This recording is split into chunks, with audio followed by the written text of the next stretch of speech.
Makes this for 74. Why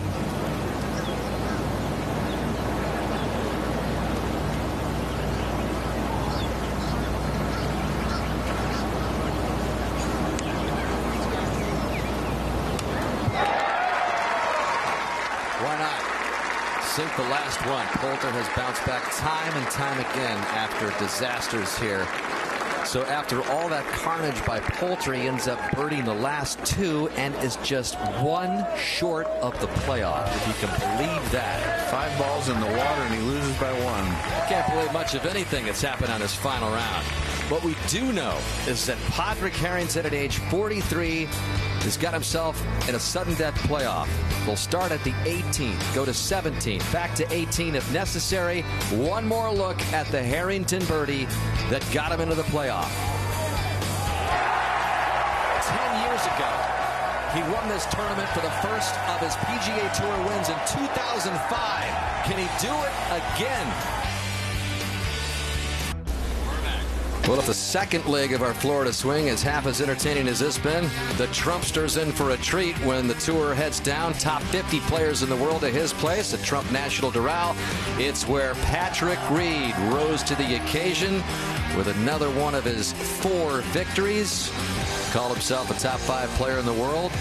Well, he just stumbled down the stretch here at the Honda, but we look forward to another WGC down at Doral with Donald Trump and all the great work they've done down at the Blue Monster. Gil Hance had our first look at it last year, and certainly is an entertaining place, as that is the next stop on our NBC Golf Florida swing. And now you've got Harrington and Berger being driven out to the tee at 18 to begin this playoff. It's the 8th playoff in Honda Classic history, and again for the second week in a row a tour playoff at the 6 under number.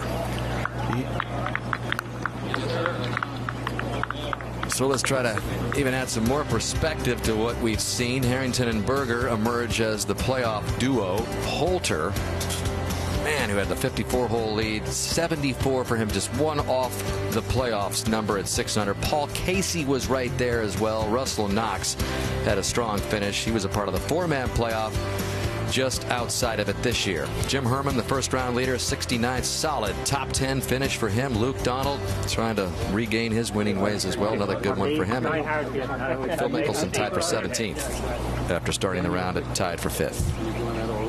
18, 17, 18. Okay?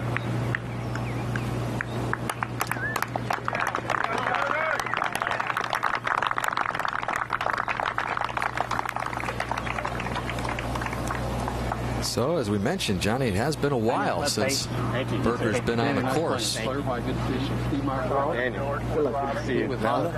going to pick first, and we'll go in that order. Steve got the numbers.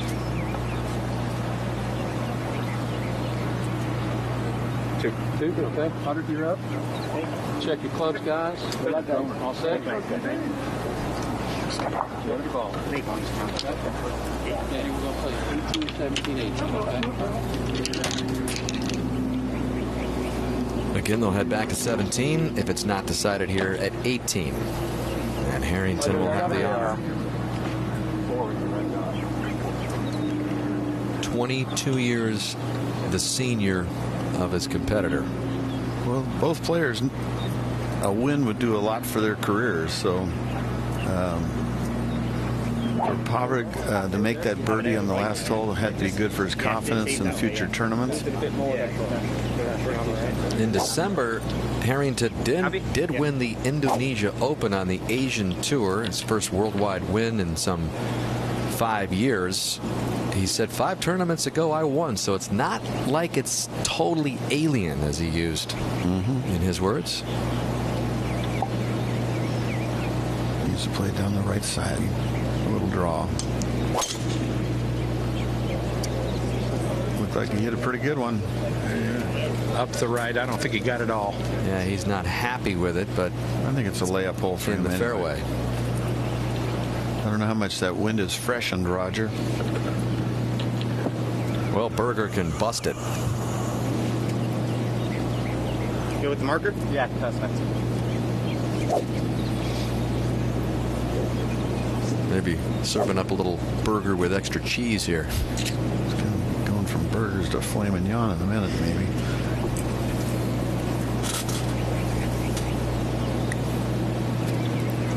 Right at that bunker in the distance with it just straight or a baby cut for him. That's his shot, and just rip it out there.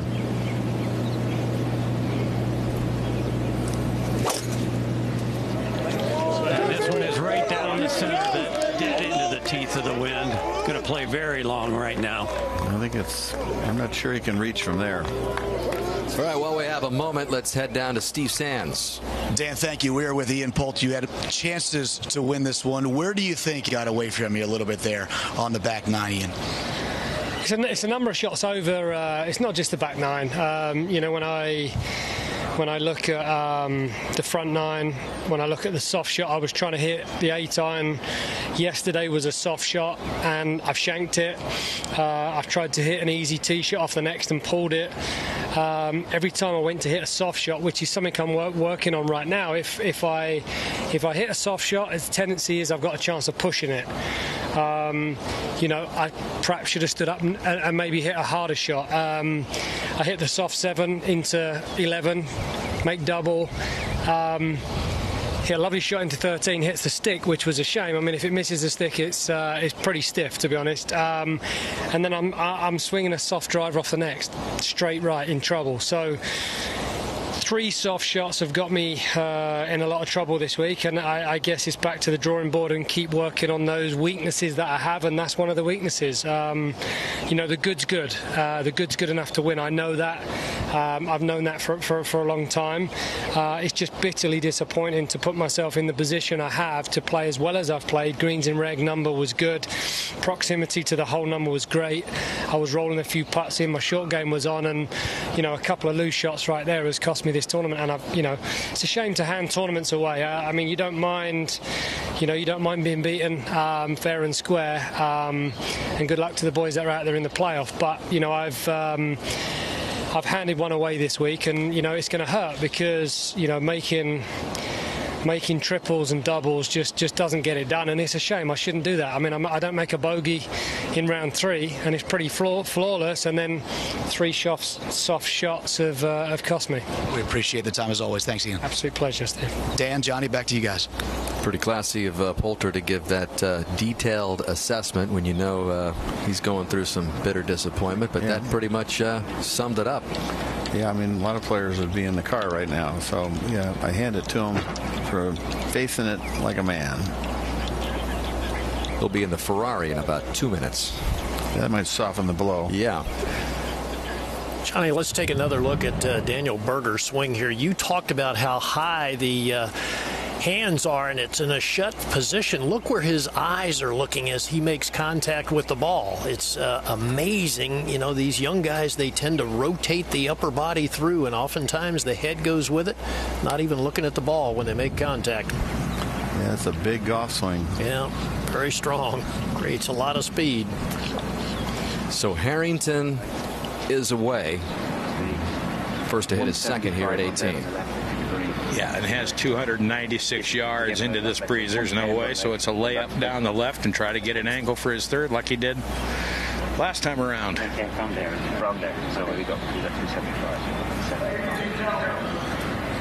165. 165. Yes. Okay.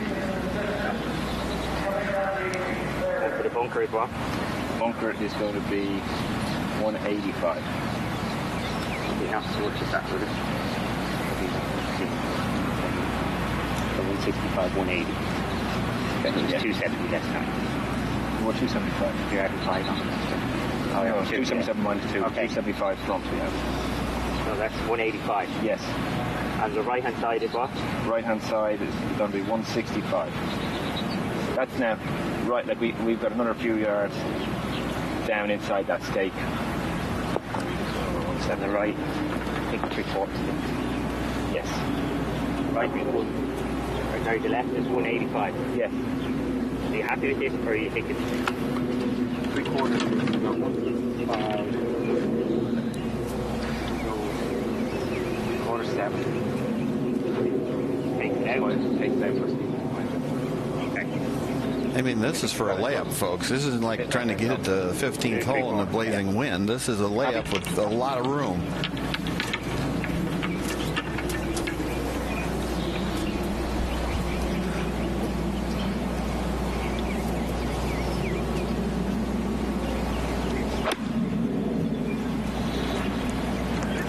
And this will be fine in the center of the fairway.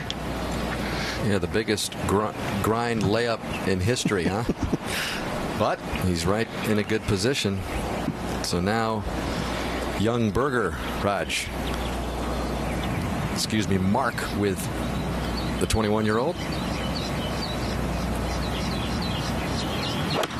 This one is a layup also. He was about 5 yards short of being able to go for it. So both in the narrow fairway opening with some short thirds coming up to maybe decide the Honda Classic.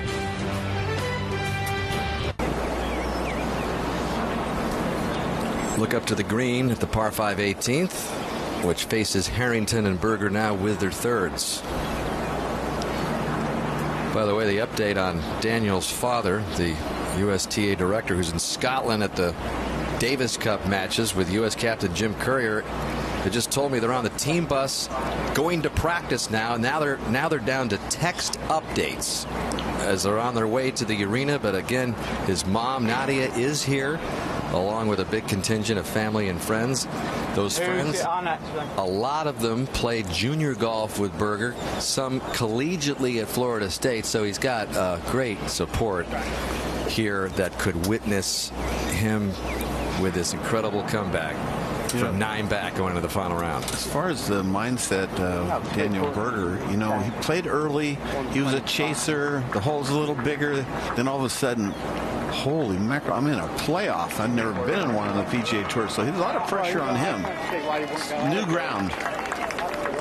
I like the fact that he's hitting first, though. If you're Daniel Berger, Johnny, I would like to play this shot ahead of Harrington. It's slightly in. They are almost the same exact distance.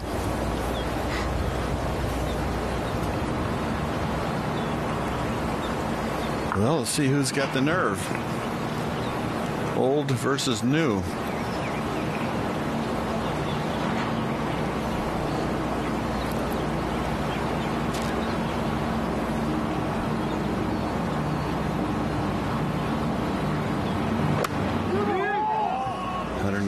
Yards. I don't know if he loves it.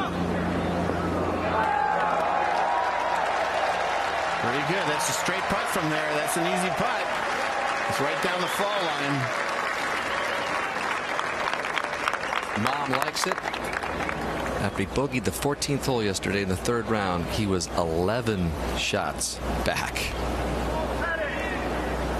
Now Harrington.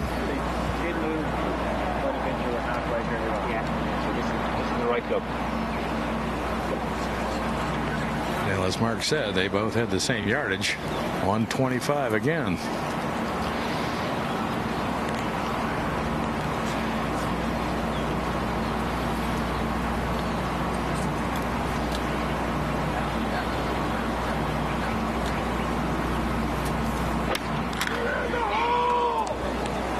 Now this left of the hole looks a little deep as well.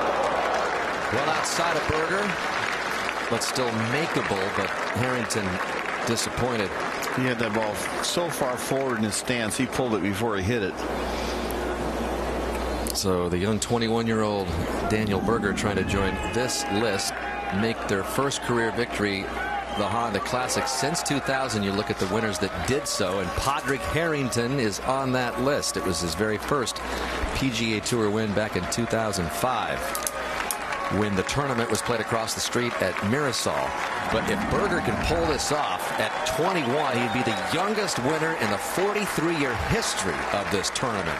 Rory McIlroy was 22 years old back in 2012 when he won. He currently has the record for that. So Berger in his 12th PGA Tour event.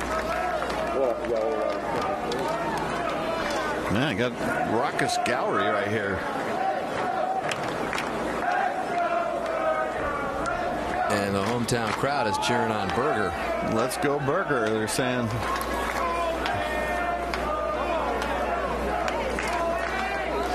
That's pretty cool. It's like a Ryder Cup finish. Can you imagine being the mother here trying to hold off the emotions? And you know, it's a great win wherever. Coming back from 9, that's incredible enough as it is. But to do it right here at home with everybody here has just got to be dreamlike. Absolutely. And, you know, he's going to get the last putt at it. Daniel is, but I'm not sure Padre can make this one. But we might be going more holes, Roger and Mark. We'll see. Neither one of them hit what I'd call a terrific third, but not bad. Roger, you're right there. Well, this putt of Padraig's a little deeper into the green than his putt was originally. He's going to be coming more downhill. It may try to leak just a little right at the hole, but I just don't see a whole lot in it, Johnny. No, there isn't. Both of them have got.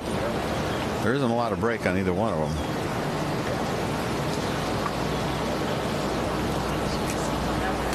If I were Berger, I would pay a lot of attention to Padraig's putt. They are very similar. It's going to be interesting to see where Berger positions himself, Roger.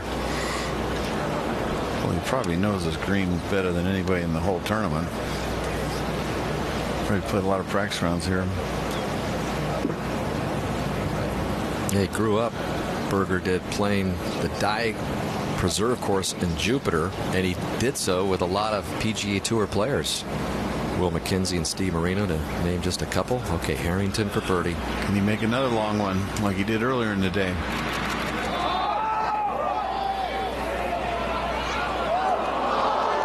Good putt. Really straight. But that will open up the door for Daniel Berger. Dreamlike setting. Mark, what's the feeling for you there? You know, I have a pretty good feeling he's going to make it, Johnny. He saw the exact line. He got in right behind the putt after Harrington hit it. He didn't show me any sign of nerves at all coming down the stretch, playing those last 4 or 5 holes in regulation. But it's a whole nother level when you know that if this putt goes down, you are the champion. What's the length of this, Mark, about? It's probably 15 feet, but I like it because it turns in the direction that his normal shot shape is, left to right. Told his dad when he was 11 years old, this is 13 feet 7 inches, that he wanted to be a professional golfer, not tennis player.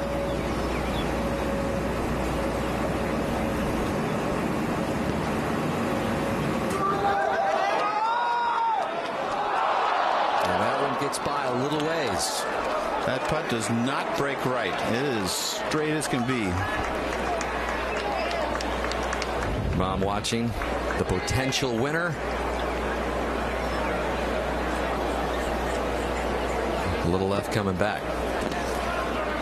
Both players misread that putt. It's straight. So Berger outside of Harrington for par. And I would think he may be actually a little more nervous on this next putt, Johnny, than he was on the first one. Could be. There's not much to it, just straight in, but it's a little nervous length. You're right. He was practicing a lot of these kind of putts while he was waiting the playoff. There's only one way he can miss this putt. That's nerves.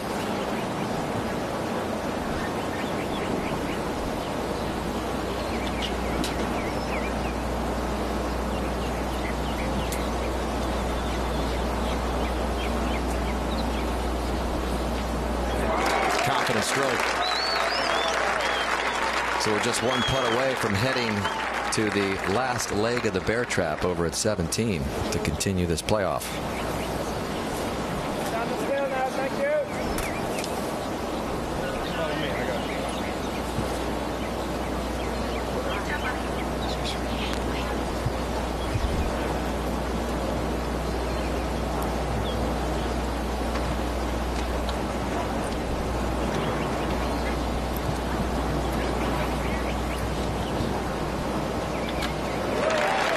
So So indeed, we are set to head to the par 3 17th, where the memories not too long ago were not good for Padraig Harrington.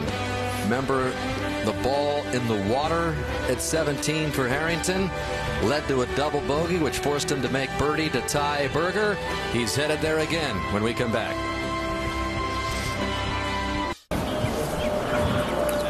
17 looms for this playoff between Harrington and Berger.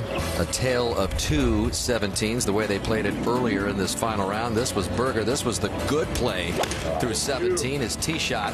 At the time, he was 4 under, and he needed a couple of birdies down the stretch to get to that 6 under number. And he would set himself up with that beautiful clutch tee shot at the 179-yard par 3. And it's enough to just hit it in there, Johnny, but to convert it like he did, to get to 5 under. And then there was Harrington, who was sitting at 7 under at the time. He had the tournament won, folks. All he had to do is put it on land. Pretty much going to win it. So a 3-shot difference between the two. Double bogey for Harrington, birdie for Berger, and most under par on the bear trap at the PGA National since 2007. Nobody's done it better than the 21-year-old. 5 under in his first Honda Classic. And Padraig Harrington didn't do badly on the bear trap either. Dan, he was 1 under, and that included that double bogey that he made at the 17th, 71st hole.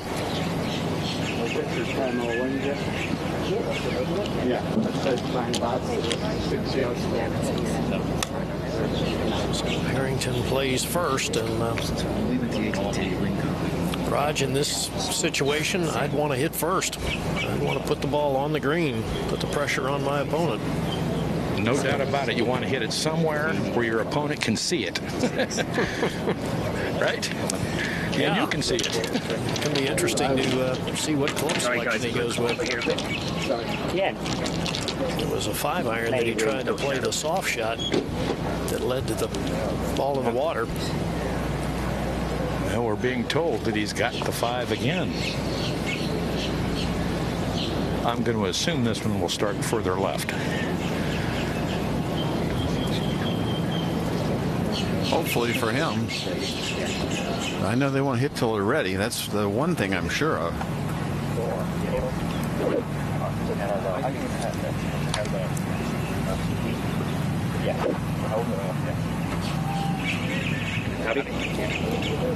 Watch your shadow there. Yeah. Sorry, great. No problem.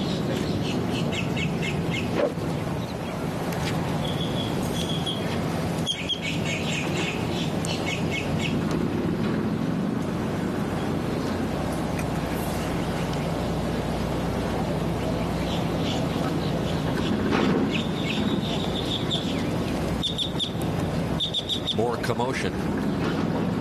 There's some kind of powered vehicle on the other side of the grandstands to his left that is starting and stopping and making quite a little bit of noise. And Yeah, he's going to go again. Yeah. Someone go on the other side to tell him to stop.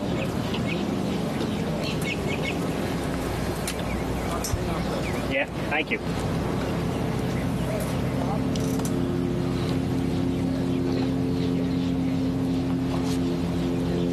Well, there's a lot of noise going on, Gary. yeah, well, you know, in fairness to Patrick, it wasn't quiet. I mean, it was making a bit of racket, so I understand. I know we got planes going over. You got birds chirping.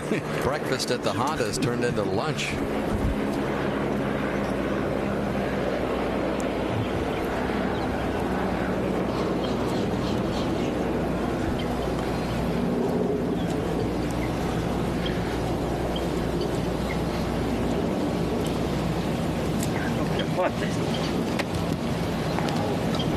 Now there's people moving behind the green.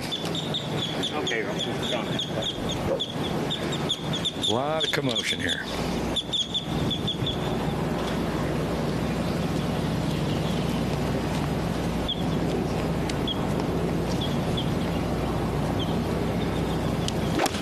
Come on! There you go. Do it! Okay, it's a great looking line here if the distance is good.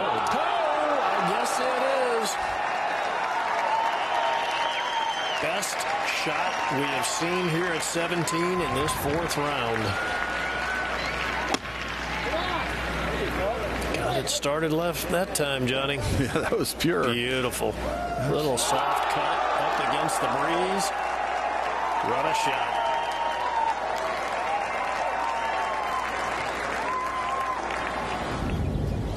Well, this is a more difficult shot for a couple of reasons now for Daniel Berger that he played an hour and a half ago. First of all, the wind is up a little bit, so it's playing longer. And second of all, now he's looking at Harrington's ball sitting up there. Straight in. Straight in. Flat straight in. He hit a 7-iron before. This is a 6-iron now. One thing he knows, Gary, is he got hit a heck of a shot. Yeah, you might as well go right at it. That's for sure.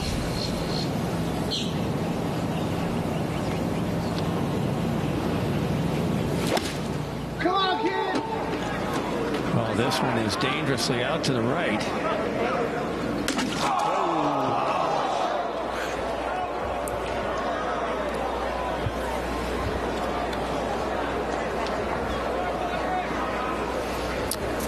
Well, Irish eyes are smiling right now, I can tell you. Well, Johnny, we talked about it, didn't we? It's a lot easier when you're chasing and you're playing well ahead of the leaders, which Berger was doing. It's easy to be freewheeling and a lot different situation when you're playing man-to-man. Yes. And we'll take another look at the 2 shots. And as I mentioned, this was the best shot of the entire 4th round. And watch how softly this ball lands. Little cut spin up into the breeze. Hardly even bounced. That one just didn't have a good sound to it, did it, John? No, I think a little heavy. I think Podrick just unnerved him with that shot. I mean, that's a hit in the gut. You know, when a guy knocks it for inside the leather.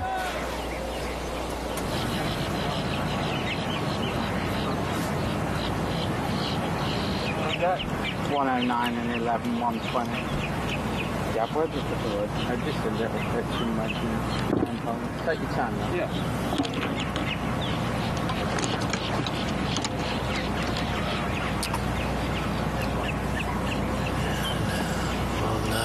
I'm still watching.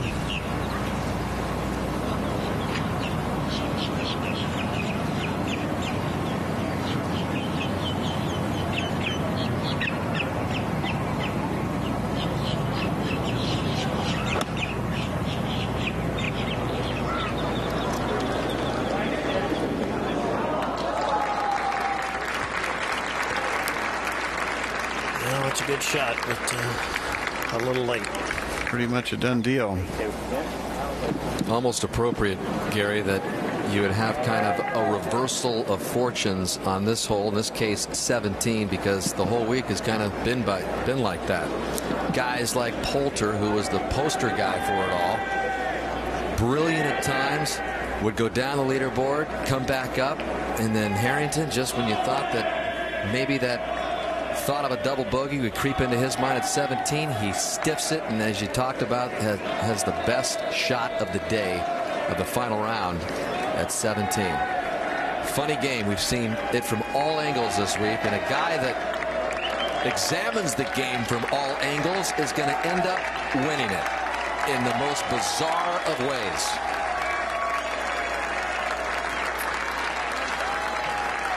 I didn't know I was going to hear some Olays here at Honda.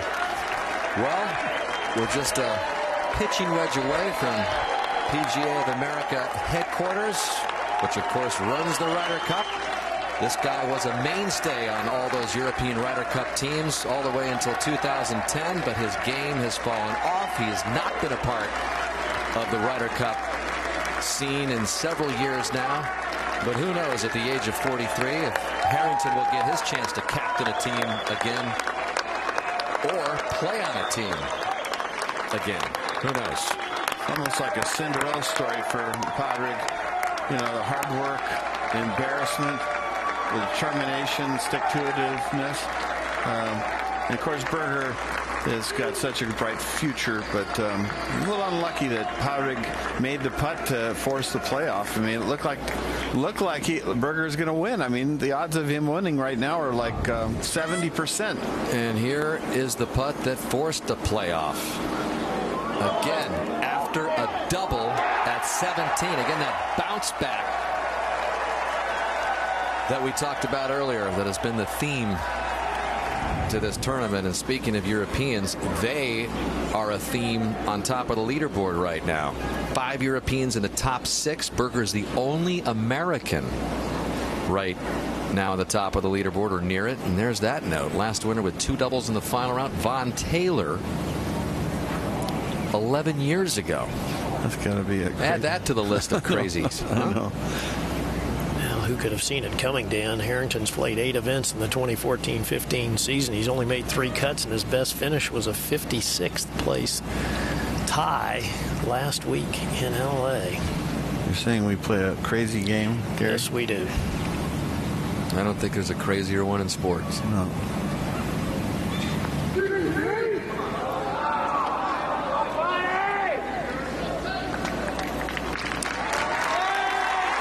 Disappointing way to end it for Daniel Berger, but still, he's going to take a lot from this. A lot of FedEx Cup points, a lot of money, a lot of confidence. Clears the stage for a guy that last won a PGA Tour event 2,395 days ago. 2008 PGA Championship at Oakland Hills when Harrington was in all of his major championship glory. What a trip back it has been.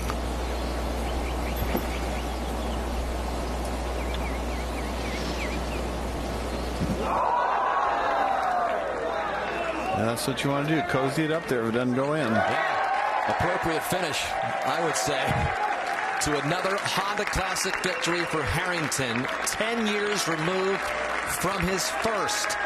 The oldest winner ever at the Honda Classic holds off a guy who is trying to become the youngest winner ever at the Honda. He has a great smile, Padraig. The eternal optimist from Dublin, Ireland. As we send it back down to Steve. All right, Dan, thank you. Padraig, Dan Hicks was just mentioning on the telecast your last victory on the PGA Tour all the way back to the 2008 PGA Championship. What gave you the belief that you would get back into the winner's circle? You know, I was pretty keen on my own form at different stages, but I wasn't delivering. And, you know, I'd say the last... 2012 I played well. I put it very badly, had the yips, and yeah, it was tough after that, you know.